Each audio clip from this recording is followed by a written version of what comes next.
Kazuwai vana, kana tichitungamirira vamwe kuchikoro tiri maprefect kana mahead boy kana mahead girl, ngatikudzeiwo vamwe nekuzvininipisa, tirege kuzvikudza. Naika teererai rungano rwakaitwa naNzou, mugozvinzwisisa, mugozondiudza kuti madzidzei pamberi apo.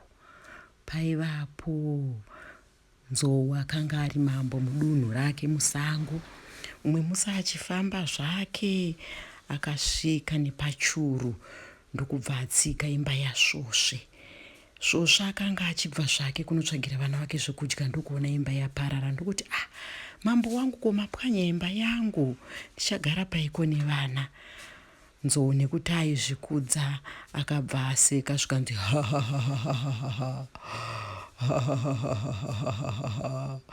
unovaka kaimwe imba zvine basa rei? Svosve ndobva aramba akatarisa zvikanzi kuipa ndenchimbovaka ndini ndichigara paiko nhaye mambo wangu. Zvikanzi naNzou unokoshekwa iwe Svosve, unokoshekwa iwe Svosve, vaka imwe manapo. Zvikanzi naSvosve asi mambo mungandidaro here? Achichema. Zvikanzi naNzou ibva munzira dzangu apa, unokoshekwa vaka imwe imba maniwe, ndibvire munzira mangu. Svosve ndokusara zvake achichema. Zvikanzi asi muchafane kufunga mambo. Zvikanzi naNzou ndichifane kufunga nei ini mambo muridzi wamatunhu, unondiiteiko kaSvosve iwe? Muchazviona. Svosve ndobva aenda zvake Nzou ndokutanga kufamba. Asi ari kufamba akatanga kufunga kuti asi chaizvo kamupfana aka kanga kachida kuzama kuita seiko kaSvosve aka, kangatini ndichafana kufunga ini.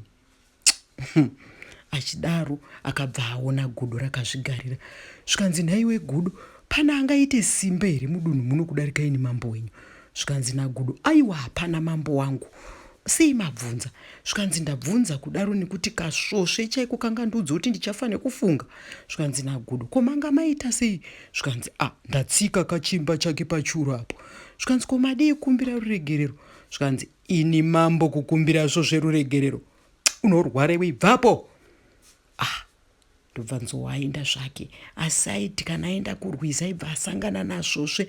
Svosve aingomuremekedza samambo wake mazuva ese, asi mambo hazvina kumuitira zvakanaka. Mambo Nzou vakapedzisira vasaende kurwizi kunonwa mvura kwemazuva akawanda, kusvika vatora chirwere, kusvika vakatanga kurwara. Dzimwe mhuka dzikauya kuzovaona vasisakwanisi kana kutaura kuti chii chakaitika.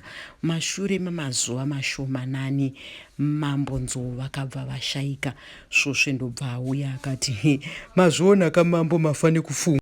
Ndakakutaurirai mambo kuti muchafane kufunga, hezvi mafa wani. Ndo pakaperera sarungano.